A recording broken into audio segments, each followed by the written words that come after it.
Bonjour à toutes et à tous et bienvenue sur la chaîne YouTube de RMC Sport Combat. On se retrouve aujourd'hui avec Fares Diam, le combattant français qu'on retrouvera le 24 février à Mexico City contre le Péruvien Claudio Puelles. Un gros test et un gros combat pour Fares. Pour Fares, comment ça va Fares? Ça va super et toi? Ouais, ça va très bien. Et Fares, donc tu es à Mexico hein, City, on se le disait juste C'est avant de ça. commencer l'interview. Tu es arrivé donc le 1er février, tu me disais. Pourquoi déjà être venu si tôt? Et où est-ce que tu t'es installé pour finir ton camp de préparation? Alors, pourquoi être venu si tôt? Bah, parce que en fait, Mexico, c'est 2400 mètres d'altitude et un effort physique en altitude, c'est pas le même qu'au niveau zéro. Comme nous, en France, on a peut-être à Lyon, on est peut-être à 130 mètres. Voilà, c'est très, très bas comparé à ici. Donc, c'était pour m'adapter au niveau de mon cardio, de mon souffle, pour être prêt le jour du combat. Et donc, je suis installé ici à Mexico, dans un petit Airbnb à Polanco. Je m'entraîne dans une salle qui s'appelle, c'est la, c'est la salle de Mario Delgado, pardon, un coach de jiu-jitsu brésilien ici, sous Renzo Grassi. Et je m'entraîne aussi avec un gars qui s'appelle Danny, qui est combattant professionnel de MMA ici au Mexique, qui a un bon Sherdog de 16 victoires pour, je crois, 6 défaites. Donc voilà, je m'entraîne bien avec cette team. Ok, bah ouais, t'as bien raison, hein, parce que les effets de l'altitude, on les connaît à Mexico, et c'est même dans l'histoire de l'UFC, on se souvient Ken Velasquez contre Verdum avait ressenti ça fortement en y allant un peu trop tard. Donc t'as bien raison de t'être habitué là-bas. Donc je le disais, ce combat, c'est contre Claudio Puelles, le Péruvien. Fares, Mhm. on t'avait laissé en juillet dernier, hein, c'était contre Jay Herbert à Londres, superbe victoire.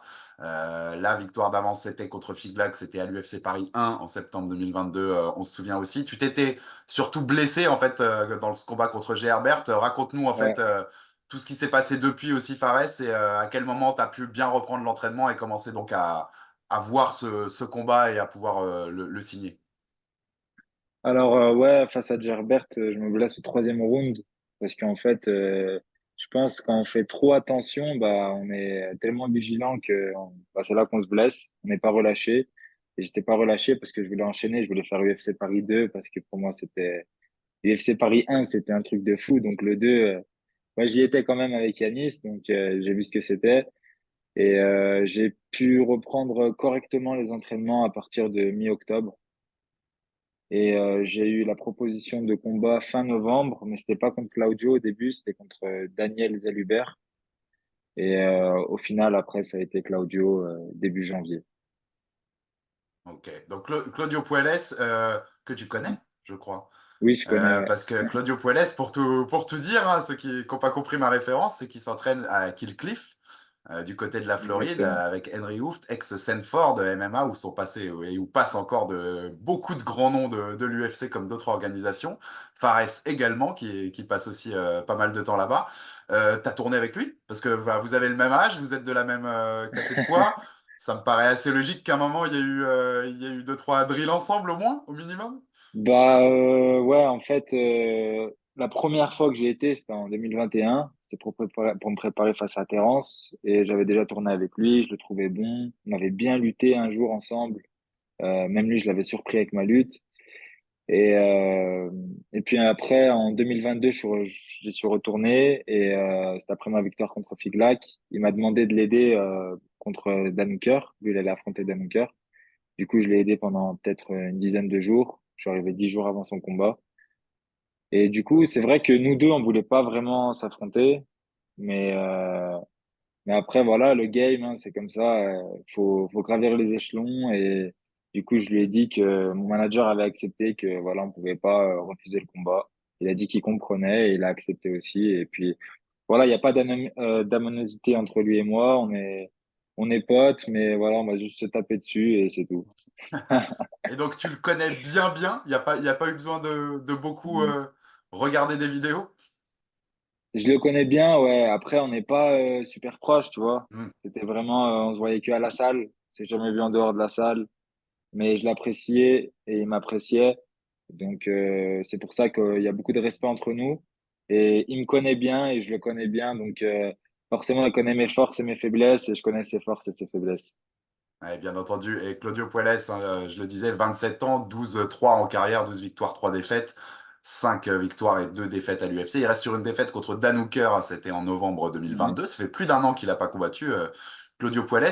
Et c'est quand même un combattant, on va commencer par parler de ce combat, Fares, parce que c'est quand même une opposition hyper intéressante pour toi qui sors de cette belle victoire contre Jay Herbert à Londres. C'est un profil atypique quand même, enfin atypique dans le sens très tourné grappling jiu-jitsu, très ouais, offensif là-dessus, très grappling pur. Une galère sur ça, enfin, qui essaye toujours d'attraper une jambe, un talon, un genou qui passe. Il a le record de clés de genou à l'UFC, si je dis oui. pas de bêtises, il en a trois, dont une contre Clay Guida, la légende.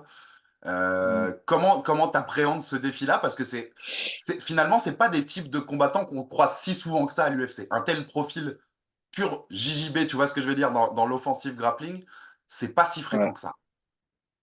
Bah, en réalité, quand on regarde bien, en fait, il a pas. Nous, on croirait que c'est un style JJB qu'il a, mais en fait, c'est pas vraiment un style JJB. Tu vois, c'est plutôt lutte à livrer où il s'attaque beaucoup les jambes. Lui, en tout cas, c'est ce qu'il fait. Il a jamais pris de bons grappleurs, de vrais jujitsuka, justement, de bons grappleurs au sol. Parce qu'en vrai, à part sa clé de talon, bon, après, il a des bons contrôles aussi, je trouve. Bah, j'ai tourné avec lui de toute façon au sol. Il a des bons contrôles. Mais c'est vrai que sa clé de genou, elle est dangereuse. Il l'a fait à n'importe quel moment. Même si toi, tu le touches, qu'il tombe, qu'il est à moitié KO, bah, il aura ce réflexe-là parce que c'est sa technique, il la maîtrise à la perfection. Donc, moi, c'est juste ça que je dois faire attention parce que en pied-point, je suis largement au-dessus de lui.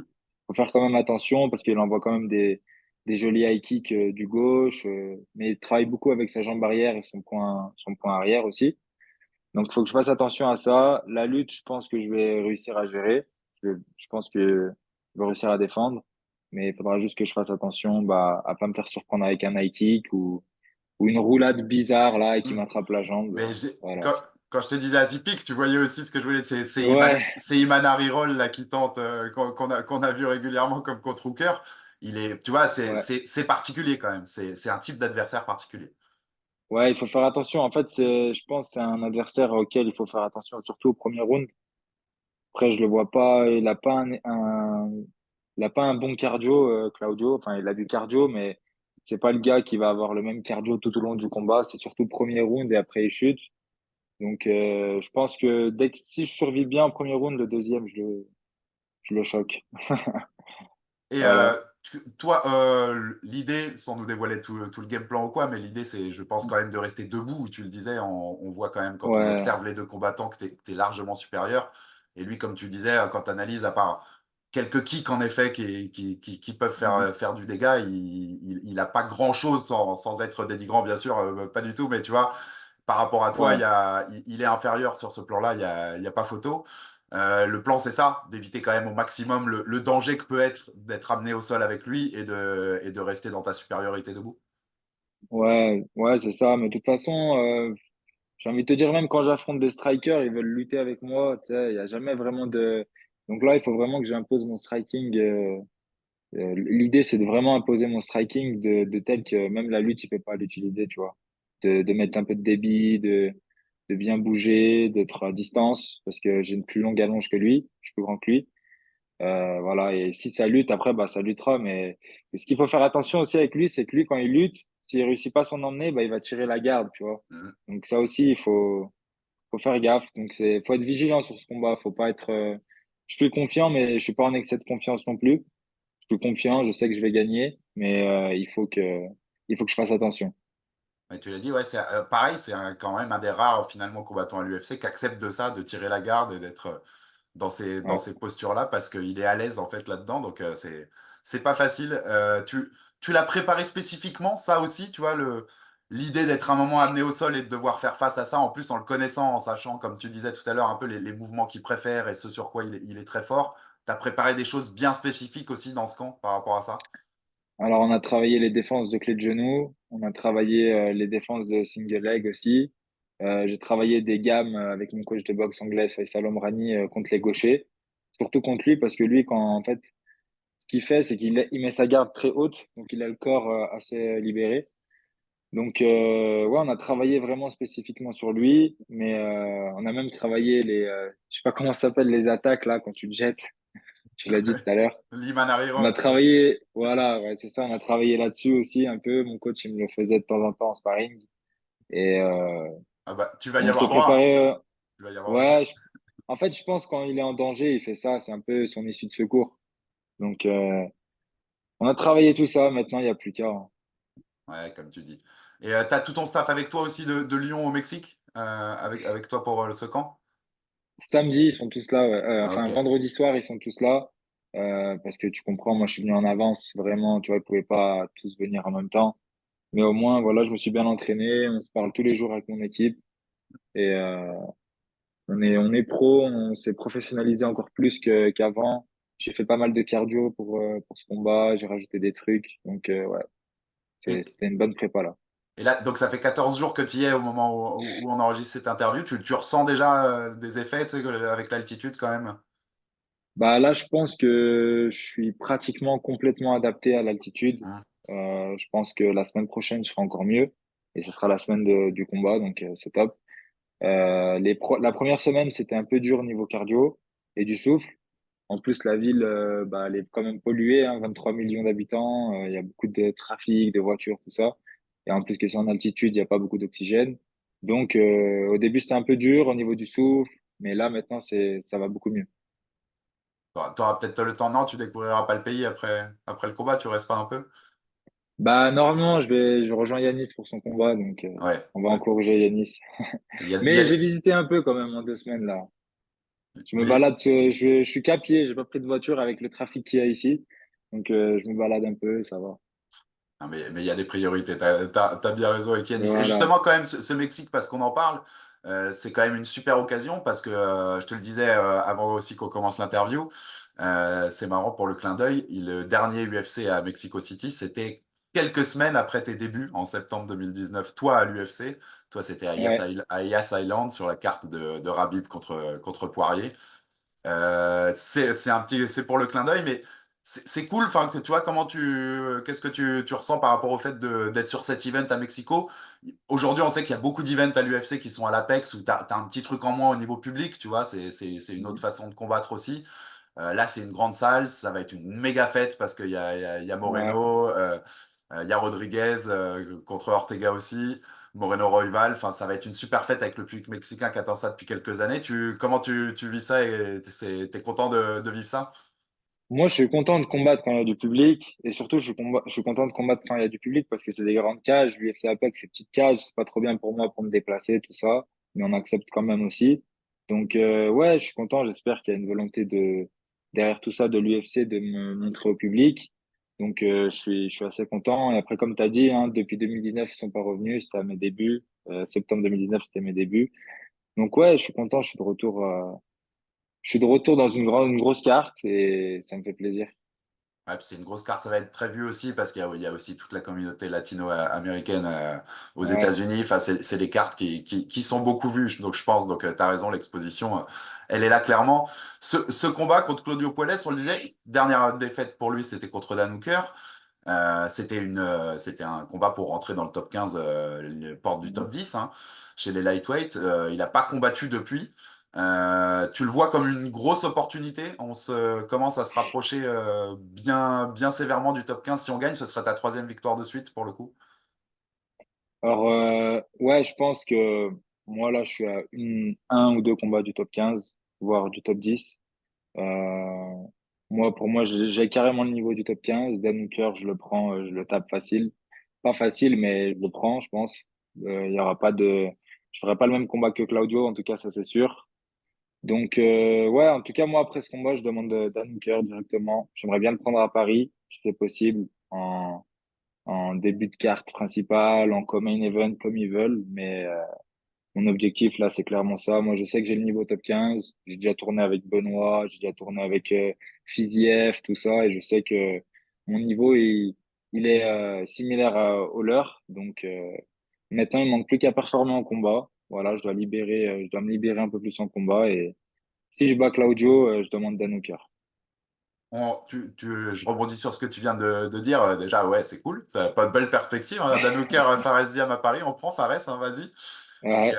Et je rebondis sur ce que tu dis aussi, sur libérer des choses, parce qu'on sait que Mm, ça a été un sujet dont on a souvent discuté avec toi à Fares, mhm. le fait de pas avoir, pour l'instant en tout cas, de finish à l'UFC, d'avoir des décisions et que ça puisse jouer aussi aux yeux pour la reconnaissance médiatique, populaire et tout ça. Toi, on a vu beaucoup de progrès, je pense que beaucoup de gens l'ont noté aussi, entre le premier combat à l'UFC Paris, celui contre Jay Herbert, enfin tout le monde a été très agréablement surpris, je crois, dans le monde du MMA, de voir le Fares qu'on a vu dans ces combats-là. Comment tu appréhendes ça, toi, maintenant? Tu, il y a vraiment une volonté terrible de je veux ce finish parce que c'est aussi un coup de tampon là pour dire j'arrive fort. En fait, j'ai l'impression que tu vois qu'à chaque fois que j'en parle, bah il vient pas, tu vois. Donc je préfère même pas en parler. Un finish, en vrai, ça vient tout seul. C'est sûr qu'il faut le chercher. Et moi, j'ai pas cette agressivité quand je combats parce que je veux tellement gagner, tu vois. Et à chaque fois, il y a un truc. Par exemple, Herbert, je pense que j'aurais pu le finir. Bah, déjà, on a vu que mes low kicks, je vais casser sa jambe. Tu vois, j'aurais pu faire plus de choses. Mais encore une fois, je pensais plus à Paris qu'à Herbert. Alors que, bref, en fait, à chaque fois, j'apprends. Je sais que mon niveau, j'ai le niveau top 15, j'ai le niveau, voilà. Et je sais qu'aussi, médiatiquement, bah, c'est ce qui bloque un peu, qu'il y a pas beaucoup de hype autour de moi et tout. Je sais que c'est par rapport à ça. Mais après, je m'en fiche, hein, je combats pas pour les médias. Moi, je combats à l'UFC et je combats voilà, pour moi-même. Je combats contre moi-même. Mais c'est sûr que ça me donne encore plus la rage, en fait, de, de faire les choses bien et de gagner correctement. Et je suppose que tu as envie d'enchaîner aussi parce que cette blessure après Jay Herbert, comme tu disais, tu avais envie d'enchaîner à Paris Ouais. qui était que 3 mois plus tard, donc ça, même 2 mois plus tard en fait. Donc Mhm. ça montrait aussi ta volonté d'enchaîner. C'est la volonté aussi derrière voilà, d'enchaîner les combats pour se rapprocher le plus possible vite de ce que tu vises. Ouais, enchaîner les combats. Bah, en fait, quand on combat, c'est là qu'on progresse. Donc, moi, j'ai envie de combattre. Je suis un combattant. Donc, c'est mon taf, m'entraîner, bien manger, bien dormir et combattre. Donc, là, j'aimerais bien combattre mois de juin. Mais s'il y a rien, s'ils me proposent un truc au mois de juillet, je leur dirais que j'attends Paris. Et t'as l'impression aussi t'as l'impression d'avoir un peu perdu de temps. On disait tout à l'heure que t'étais en 2019, t'es arrivé à l'UFC, tu vois. Et il y avait beaucoup de gens qui n'étaient pas là finalement. Benoît, que tu citais tout à l'heure, Nassourdine, Mhm. Manon Fiorot, ils n'étaient pas encore à l'UFC à ce moment-là. Toi, tu te dis que t'as pris ton temps, enfin, c'était le temps qu'il fallait pour toi pour atteindre ces trucs-là, ou comment tu te situes par rapport à ça, tu vois? Après, moi, quand j'ai signé, et peu de temps après, il y a eu le Covid. Donc, il y a eu une grosse, j'ai perdu une année, en gros, avec le Covid. Puis après, j'allais enchaîner les combats, mais il y a eu des blessures ou des annulations. Mais non, je pense qu'on a chacun notre destin, chacun voilà, notre carrière. Par exemple, si on compare, tu vois, à Benoît, Benoît, il a fait ça, alors que moi, tu vois, je fais ça en gros, tu vois, je vais moins vite que lui, mais en tout cas, j'ai une belle croissance quand même parce que j'évolue de combat en combat et j'arriverai à mes fins et à mes objectifs, peut-être en prenant plus de temps, mais j'y arriverai. Hein, et, on le disait, je le disais tout à l'heure, hein, la progression sur les derniers combats, je trouve qu'elle est visuellement, on la voit vraiment et on sent que Fares, tu progresses et tu montes les marches et comme tu le dis, chacun est dans son histoire aussi et chacun écrit Voilà, sa c'est propre ça. histoire. Tu parlais de Benoît quand même, je suis obligé parce que finalement, vous êtes la seule catégorie à l'UFC où il y a deux Français, tu vois, comme je dis, en battant Claudio Ouais, Puelles, tu te rapprocherais quand même du top 15 où il y a deux Français qui sont dans le top mondial, qui se rapprochent enfin, qui sont dans les combats qui comptent, tu vois. Tu le disais, Benoît, sa progression, les 4 dernières elle est victoires, fulgurante, et rien à dire. l'enchaînement, il n'y a que des finishes, il est Mhm. spectaculaire, il fait le boulot même au micro derrière. Comment tu te situes par rapport à lui? Parce vous êtes concurrents. C'est la réalité et c'est même cool que maintenant on se dise que la Ouais. France est des concurrents à l'UFC. Mais comment tu vis ce truc-là? Et ouais, c'est ton concurrent, Benoît Saint-Denis? Bah ouais, en fait, faut le rattraper, hein. Lui, il a mis une grosse première et il a laissé la fumée derrière. Donc, ouais, ouais, il faut le rattraper. Après, j'ai beaucoup de respect pour lui. Lui et moi, on faisait partie de la même équipe de management. On s'est déjà entraîné ensemble pas mal de fois. Même pour mon camp, là, quand j'étais encore en France, je voulais aller tourner avec lui. Mais malheureusement, fallait que je parte plus tôt. Du coup, j'ai pas pu aller le voir dans le sud et tourner avec lui. Euh, mais ouais, ouais, clairement, l'objectif, c'est de le rattraper. Et bien sûr, j'aimerais qu'on s'affronte pas, tu vois. C'est l'objectif de pas s'affronter. S'il arrive champion et qui, pour moi, Benoît, en fait, il a réalisé que sa carrière, il veut mettre une grosse accélération, tu vois. Je pense qu'il veut être champion, après combattre un peu et s'arrêter. Moi, c'est comme ça que je vois les choses quand je vois Benoît. Il met une grosse accélération. Là, il va affronter Poirier. Donc, s'il bat Poirier, après, il a une chance pour le titre. Et c'est beau et ça me motive, tu vois. C'est vraiment tout dans le respect, tu vois, l'objectif, c'est de le rattraper. C'est comme, voilà, quelqu'un est double, et ben, c'est bien pour moi, tu vois, pour mon, comment dire, pour mon âme, en gros, faut le rattraper, quoi. Et ben, tu disais, de toute façon, on s'affronte pas, mais il y a un scénario où vous vous affrontez, c'est celui où il est champion, par exemple, il devient champion et tu montes et tu deviens challenger, ou est-ce que vous nous faites bah, récemment, par exemple, tu vois, une Sterling qui avait dit non enfin, avec Merab à l'époque parce que coéquipier de salle, c'est le respect à ce point-là, ou si ça se présentait ce scénario, tu l'affrontes? Franchement, moi, je pense hein, on s'affrontera jamais. La vérité, c'est ce que je ressens. Je ressens que lui, il va arriver là où il veut arriver, tu vois. Il sera champion, tout ça. Et qu'après, soit il va partir, ou soit il va faire autre chose, ou soit il va rester. Moi, je vais monter. Mais après, si je deviens challenger et qu'on me propose le titre et que c'est lui le champion, je pense que même lui, il va comprendre que, voilà, tu vois, on n'est pas tous les jours ensemble. On n'est pas, il va comprendre que je veux devenir champion et que, voilà. Et lui aussi, il va se dire, ami ou pas, on va se taper, et puis voilà, ciao. Donc, ouais, si c'est pour une ceinture ou on sait pas, même, hein, c'est un coup, un jour, ils vont vouloir faire un main event à Paris. On sait pas ce qui peut se passer, mais il y a tellement de combattants dans la catégorie, même au sein du top 15, de très bons combattants, que pour l'instant, je me vois pas combattre contre Benoît. Ouais, on rappelle hein, les moins de 70 kilos quand même, on rappelle Et ta puis, il catégorie. affronte Poirier et moi, j'affronte Poilès, tu vois. Ça commence par un P, mais c'est pas le même. Il y a une différence, les à moins de 70 Il faut se kilos, tu dire la vas. réalité, tu vois. Il faut Hmm. être, il faut être objectif et vrai, quoi. Non, bien sûr, tu nous connais les journalistes, je faisais un peu de fiction, mais bien entendu. Et c'est moins de 70 kilos, hein, tu le disais, une catégorie, c'est la plus remplie à l'UFC, c'est une des plus denses, Mhm. voire la plus dense et la plus dure au monde. C'est vraiment, il y a du talent de partout. Comment tu le vois déjà aussi ce combat quand tu as vu voilà, Benoît contre Dustin Poirier comment t'imagines ce combat? Et enfin, c'est génial pour Benoît comme pour le MMA français, c'est un Ah énorme ouais, combat. carrément. UFC 299, on rappelle, au mois de mars, le 9 mars. Euh, Comment tu vois ce combat? Et bah moi, déjà quand j'ai vu sur les réseaux que Benoît il affrontait Poirier, au début j'y croyais pas. Après quand j'ai vu que c'est Dana White qui en parlait, j'ai dit waouh, franchement c'est un rêve, tu vois, de chaque combattant de combattre un gars du top 3, top 5. Et après en fait je me suis dit que en fait c'est un peu logique. Benoît il a enchaîné trois belles victoires. Et là il est top 12 ou top 11. Euh, Dans le top 5, ils se sont tous affrontés, que ce soit Chandler, Oliveira, Poirier, Gadget, tu vois, ils se sont tous affrontés. Et je me suis dit, bah, en fait, la catégorie lightweight, elle a besoin de 109. Benoît, c'est ce qu'il est et c'est ce qu'il a fait. Et donc, du coup, le mettre contre Poirier, c'est une suite logique.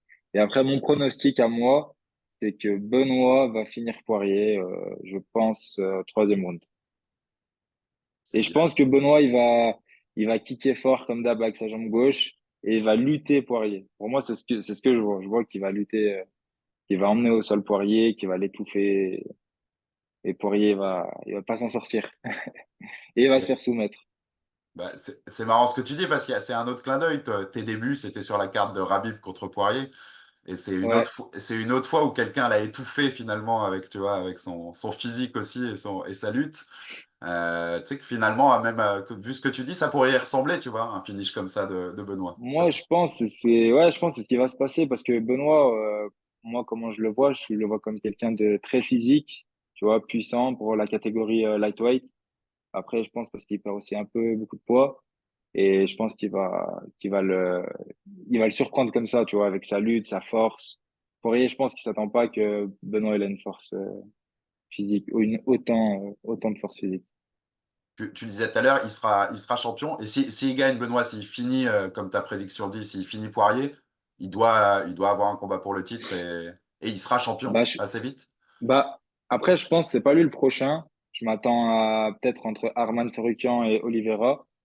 Soit il attend, soit ils vont le mettre contre un Gadja ou contre un Oliveira ou contre un Tsarukyan, ça dépend en fait. Soit ils vont lui faire ça et après le combat contre le titre s'il le passe, ou soit bah, c'est possible un titre intérimaire, on sait pas ce qui peut se passer, hein. Islam il se blesse, il y a personne. Hop, Benoît contre Tsarukyan, titre intérimaire, tu vois, ça peut être comme ça aussi. Et puis Islam avait évoqué le mois de juin, Islam Makhachev, le champion, qui avait évoqué le Ouais, mois de juin. Et il y a en Arabie Saoudite maintenant, on sait que l'event a été reporté. Et je crois que j'ai vu passer que c'était le 22 juin. C'est jamais, hein, si ouais, Tsaroukian et Oliveira sont pas remis parce qu'ils se sont mis une sacrée guerre ouais, et que Benoît a pas pris beaucoup de coups parce qu'il l'a fini vite. Il y a un monde où il faut trouver un adversaire à Islam et on envoie Benoît c'est là-bas possible pour. hein, aussi, hein. Ouais, ouais, C'est possible aussi, hein. tout va très vite parfois à l'UFC, tu vois. Ouais, C'est c'est aussi comme vrai. ça. Ça, Je- vas-y. ouais, je t'écoute. Ouais, non, je voulais en profiter aussi, comme on t'avait Fares, pour évoquer, parce qu'on a évoqué aussi ces évolutions depuis l'UFC Paris 1 la dernière fois. Tu as évoqué que tu étais dans la même société de management que Benoît à une époque, et ensuite tu es passé chez Ali Abdelaziz. Je veux savoir comment ça se passait pour toi, parce que tu es, t'es un Français voilà, qui est dans la dominance MMA, la société d'Ali Abdelaziz, c'est le plus gros mastodonte de management au MMA au monde. Comment ça se passe le management? Comment tu vois, par exemple, pour trouver un combat comme Puelles, comment c'est géré là-bas? Je suppose que c'est pas en direct avec Ali Abdelaziz, parce que je sais que c'est le patron, mais c'est pas forcément le mec qui bosse avec tous les athlètes, et c'est normal, tu vois. Donc comment ça se passe, ouais, avec Dominance MMA, Fares? Et bah, pour te dire, moi, je parle en direct avec Ali. C'est lui qui me dit pour tous mes combats, c'est lui qui m'appelle. Mais après, bien sûr, vu que c'est une grosse équipe, il y a un second qui s'appelle Firdaus, avec qui je suis beaucoup en contact aussi. Mais celui qui me prévient pour mes combats, qui me dit ça, qui me dit mes contrats et tout, c'est Ali. Et après, il a une équipe pour tout ce qui est les papiers médicaux, tu vois, tout ça. Et franchement, ça se passe super bien. Moi, je suis satisfait d'être dans cette équipe. Bah, moi, je pense qu'en étant avec cette équipe, avec l'équipe d'Ali Abdelaziz, c'est comme ça que j'ai eu un deuxième contrat à l'UFC. Et là, ça se passe bien parce que du moment que j'ai repris l'entraînement, il fallait une lettre du médecin comme quoi je pouvais recombattre, tout ça. Et du coup, c'était en fin octobre que j'ai eu la lettre. Je leur ai donné. Mi-novembre, j'ai eu un combat, tu vois. Donc, ça va vite. Donc, je suis assez content de ça. Et, euh, et ouais, franchement, super équipe et je continuerai avec eux tant que je peux continuer avec eux. Et si jamais c'est pareil, c'est un truc dont on n'a jamais eu de confirmation sûre, mais on savait qu'il y avait des rumeurs sur un projet PSG MMA où Ali Abdelaziz aurait été impliqué. En France, Ouais. tu ferais le transfert, tu tirais de l'OL au PSG, Fares?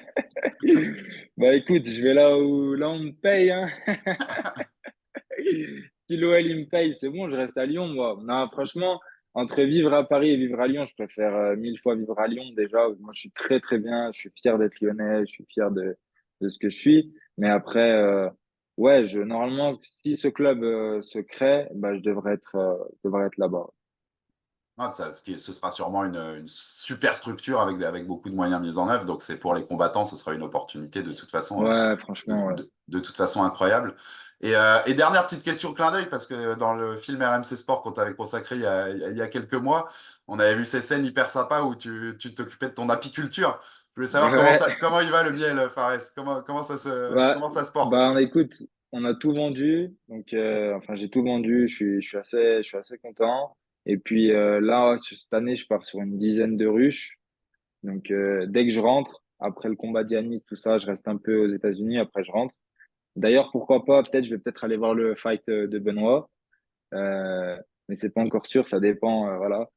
Et, euh, et dès que je rentre, eh ben, j'ai pas mal de boulot avec les ruches. Et franchement, ça se porte bien. Là, l'hiver, il s'est plutôt bien passé. Quelques invasions de frelons asiatiques, mais ça va. C'était important de finir là-dessus, Suarez. Bon, merci beaucoup pour ta disponibilité pour cette interview. Et donc, on rappelle ce combat contre Claudio Puelles, le Péruvien. Ce sera à Mexico City le 24 février. Et ce sera bien sûr sur RMC Sport à suivre en direct. Et on retrouvera Fares qui continue et qui vise cette troisième victoire de suite à l'UFC pour tenter de se rapprocher du Exactement. top 15 chez les moins de 70 kilos. Et c'est pas une mince affaire parce qu'il y a du monde dans cette catégorie et il y a beaucoup d'ambitieux.